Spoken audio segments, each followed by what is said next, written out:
San Sebastián. دخلت إسبانيا وما بعرف شو رح يصير بعدين، بس صار عندي قلق بسبب الحظر الأوروبي. البحر هون بيعلمك الصبر.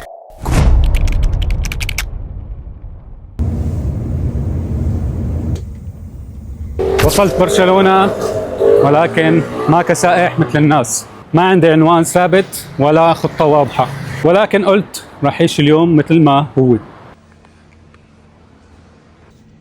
Room is on the second floor. Is the 208. Bed 7 at top bed. Check out whenever you finally check out is at 11 o'clock. Okay. If you want to sleep more and wait until you can wait until 1 for €5 if you tell us to check out later. من أفضل الهوستيلات اللي نزلت فيهم بصراحة يا أخي. الإسبان غير. بعد حادثة فرنسا شفتوا كيف بهدلونا. الفيديو نشرته على التيك توك. انحجزنا تقريبا 12 ساعة على حدود الفرنسية الإيطالية. الحمد لله عدتها خير. شو يومين ماني نايم. زبط الوضع، نكمل هالرحلة نشوف شو آخرتها، بس أظن هون يعني. دائما تختي بيكون بالعالي. الغزاني تحس حالك بحبس.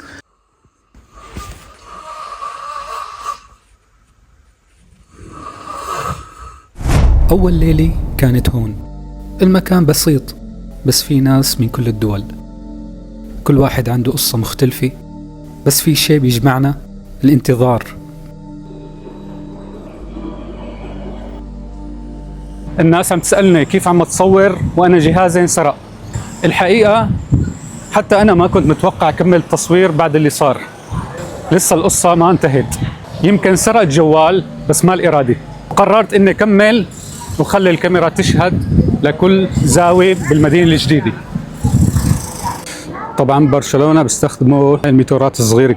اضطريت اتدين لاشتري جوال جديد وكمل. ما بدي اوقف ولو الدنيا كلها وقفت بوجهي. اقسم بالله يمكن هذا اصعب اسبوع عدى علي بحياتي. حرب نظامية. تخيل تتجرد من كل شيء. تخيل تتجرد من اهم شيء بحياتك، جوالك، لانه فيه حياتك كلها حرفيا. طبعا هذا المكان اللي بيصوروا فيه الناس الفيديو ترند تبع الكنيسة. تطلع من هون هلا بنعمل ترند تبع الكنيسة المشهورة سجارات فاميليا. اعمل هيك بس ما لك خبر. طبعا شايفين هون كاتبين انه في خطر، حط الجوال على اخر درجة ممكن يتكسر بصراحة. ما كنت شايف مبنى، كنت شايف تاريخ. حتى بعد سنين من التعب البناء ما وقف. يمكن الله عم يبني شيء فيني كمان، بس بطريقته. أكثر من 140 سنة هن عم يبنوا بهاي الكنيسة. هذا أكثر مبنى بأوروبا بيتم زيارته بالعام كله. من المتوقع بداية أو ب 2026 ينتهوا من هذا البناء. شوف شد فيه عمال. كنت متردد إجي لهالمكان ولا لا، بس طلع لحسن الحظ قريب من الهوستل تقريبا شيء 40 دقيقة مشي. وقلت شوف شو مخبي هالمدينة. بكل مدينة عم تشوف شغلات وآثارات ومعالم سياحية، الناس يعني بتعملها ترند، تيجي تصور عندها وتصير ترند خالص. نغير جو، نطلع من جو الاكتئاب شوي ومن التفكير الزايد. المشي منيح. أكثر شغلة حبيتها هون إنه الناس بتحاول تعيش اللحظة. حتى اللي ما عنده شيء تحسه بحاول بس يفرح، وهي الرسالة يمكن كنت محتاجة. شو عنده؟ هاي الأكلة المشهورة.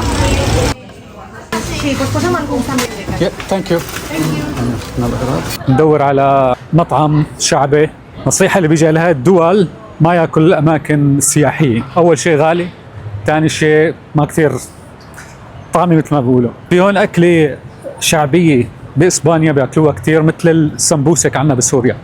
عجين بلفوها بيحشوها لحمة جبنة. Hola, I speak English, no Spanish, but I try. You have chicken? Chicken.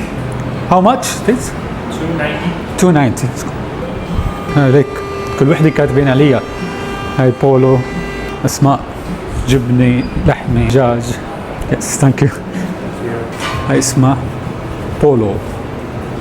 يوتيوب، تيك توك. Are you from here? No, Argentina. Argentina. Ah, nice. Messi. You like Messi? Empanadas are from Argentina. This one. It's from Argentina. Like Mate, you know Mate? Mate. We drink Mate there. You go from Argentina? Maybe one time. Wassel, bienvenido a España. هون ببرشلونة في كتير ناس جايين يأسسوا حياة جديدة مثلي، ولكن الواقع غير اللي عم تشوفوه على السوشيال ميديا. النظام والحياة صعبة.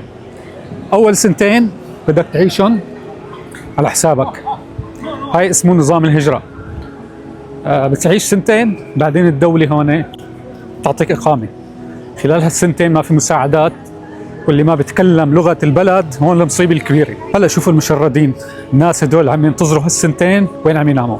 طبعا أنا استغربت، جاي على إسبانيا من زمان مرتين، بس بعمري ما مشيت بالحواير الشعبية. تجار الشغلات الممنوعة بكل مكان عم يوقفوني. فهمت شو قصدي؟ طبعا صاروا موقفيني أكثر من 7 أشخاص. هلا حدا بوقفني بتسمع شو بيحكي.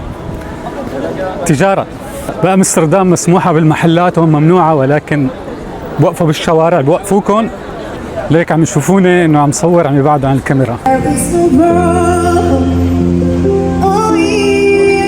احلى شيء المشي بشوارع برشلونة بالليل، بس طبعا ما بنصح حدا يمشي بالليل لحاله، الافضل تعرفوا المدن هاي في شوية فقر ممكن يصير فيها بعض السرقات، بس انا ما عندي شيء اخسره. حاسس صار عندي حب الاستكشاف، ما بعرف ليش. اي شيء غريب صاير عم فوت غامر. طبعا في اماكن خطره الواحد ما لازم يدخل لها الا بعد دراسه ويسال عنها يعني، والافضل تمشي باي دوله مع حدا من اهل المدينه. هذا في واحد هون مجهز الفرشه مثل ما شايفين، بنقوا الزوايا بالحواير. على الاغلب الشرطه هون ما بتحكي شيء حتى لو شافتهم، يعني شفت انا كذا حدا نايم برا حاطط فرشه وكراتين واموره تمام، بس والله ما عايشه. هلا عم زبط حالي شوي بالهوستيلات، يوم يومين 3 اسبوع 10 ايام، وبعدين الشغل صعب، الرواتب كتير خفيفه، وبده يكون معك لغه البلد. عم شوف السائحين عم يحكوا انجليزي والشعب اغلبه ما بيحكي انجليزي. هاي محلات الهدايا البسيطه الناس بتشتري منهم. الساحه كلها مطاعم ومنافسه كبيره بصراحه. يمكن وقفوني شيء 5 6 بس. نفس الساحه في منها بفرنسا امستردام. عربي. هلا فيك. انت مشهور ولا؟ والله يعني وين الشباب؟ انا مغربي، اخونا مصري. احلى ناس. هنا انستغرام. يمكن شايفك مره. 1 o'clock. اوكي، ندفع 5 زياده عشان تنام 2 ساعة زياده. ضريبه. ضريبه، بس صرنا ندفع على النوم يا اخي. نرجع بعدنا على المليون ان شاء الله. الله يسعدك يا رب. From Manchester United. No, not Manchester. Where? Where are you from? It's famous. Barcelona. تاكد هذا شغلك. تعال. تحيه لاخونا السوري وديما مغرب. فاتح شركه هون باسبانيا، بس انت مقيم بوين؟ بولندا. هلا على الشركه تبعتك يعطوك اقامه هنا ولا لا؟ انا جيت عملت اقامه الاول، وبعدين فتحت شركه استيراد وتصدير. هي اقامتي دلوقتي حاليا في اسبانيا. تقلبها يعني قلبتها؟ لسه هشتغل عليها ان انا اقلبها بولندا. اقامتي اصلا العمل عن بعد. فيني اعملها انا؟ بس لازم يكون معك شركه في بلدك الاصلي. ويكون انا معك موجود حاليا هون مثلا باسبانيا وما في عندي اوراق. صعب جدا. صعب جدا. على راسي. اهل سوريا. تحيه المغرب وواحد سورة امستردام روتردام. هذا هوستل برشلونة. شو اسمه الهوستل؟ يعني شو رأيك المشي في الليل هنا؟ الليل وبالنهار، في عز النهار كده. كنت أول مرة جيت هنا خد مني شنطة والله صغيرة. كنا هلا عم نشوف متشردين عم يجهزوا حالهم للنوم، ناس كثيرة جدا. هنا تشرد هنا، والتشرد هنا صعب ليه؟ عشان ان هم بيناموا في الشارع، ما فيش مأوى. يعني احنا النهارده بنبص في الدول العربيه وبالذات مصر، الناس اللي بتشحت في الشوارع بس بيروح بيته وينام بالليل. هنا لا، هنا ما فيش. واغلبيتهم عم ينتظروا هالسنتين تخلص لحتى ياخذوا اوراق. صح؟ صعب الوضع. والله هنا اللي في الشارع يعتبر معدوم. هون ما حدا بيساعده. وكيف نهار بياكل شحاده؟ يمد ايده برضه، او بياخد من الناس. لو قعدت قدام الاوتيل الصبح كده في الكراسي اللي محطوطه قاعدين عم يشحدوا، تلاقي كتير بيحد عليك ياخد. والله يعني مأساة. شيء بوجع القلب والله. نايم عند المحل هاي بتشوفوا هون على الطريق يمين وشمال نايمين على الطرقات. طب الشرطة ما بتحكيهم؟ خالص. راح جايين مشان الإقامة أغلبيتهم. في إسبان يعني. عم أقول لك في إسبان فما بالك نحن. منطقين. لازم نوصل. أعطوني 4 يورو من الشاكر. وهي كانت أول ليلة لهون. المكان بسيط، في ناس من كل الدول، كل واحد عنده قصة مختلفة. ناس جاي شغل، ناس جاي مثل حالتي عم تنتظر تتجرب البلد، مرفوضة مشي مكان تاني. قابلت كتير ناس هيك يعني. برشلونة غالية جدا، وجاري البحث عن مدينة تكون رخيصة شوي لحتى أعيش فيها، بينما أعرف إنه في أمل هون ولا لا. الناس أحيانا بتبسط الأمور، بتقول لك روح إسبانيا، روح إيطاليا، روح فرنسا، بس أرض الواقع غير تماما. كل ما بشوف البحر بتذكر الحرية، وبنفس الوقت بحس إني بعيد عنها. للأسف بكل برشلونة ممنوع تطير الدرون، وإلا في مناظر خرافية. يمكن الحرية ما مكان، ولكن راحة بال لسه ما وصلت لها أنا، بس ما راح استسلم. تعودت على البدايات، بس يمكن هالمرة هاي البداية الصح. برشلونة كانت محطة مختلفة، ما بس لأنه المكان جميل، بس لأنه فيها كل التناقضات، الفرح والتعب، الأمل والخوف، البداية والضياع.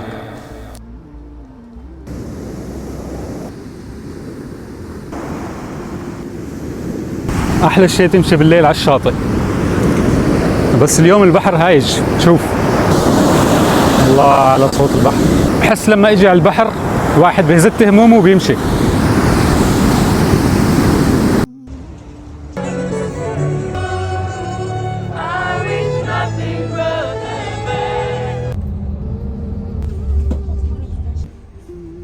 هاي دخلنا على الاستراحة بين برشلونة ومدريد، ناخذ قهوة ونكمل الطريق. أهم شيء القهوة، لازم قهوة. دور على القهوة مشان صحصح. لسه عندي تكملة لمدينة إن شاء الله خير. عم حاول أوصل لمدينة تكون رخيصة، بحيث إنه أقعد كم يوم فكر. هنا كافيه هنا كافيه كوليتشي كوليتشي. هنا يا قريبة؟ كلمت صح أنا؟ سي قريبة الغد. فكرت بده يبعثني لأمريكا، طلعت اسم محطة أتوتشا هير. هذا لا يا جماعة، لا أونو. Ahí se bajan هذا لا. يا la 1 Bilbao. أوكي ثانك يو. Dale. يا أخي التعب والضيعان. وصلت مدريد وهون المصيبة المتروهات أنفاق، بتحس حالك داخل مدينة ألعاب. بس الإسبان بيساعدوا، بس المشكلة الوحيدة إنه ما بيحكوا إنجليزي. الأغراض هنا. مدريد كانت محطة تبديل، واللي عرف لأي مدينة وصلت يكتب بالتعليقات.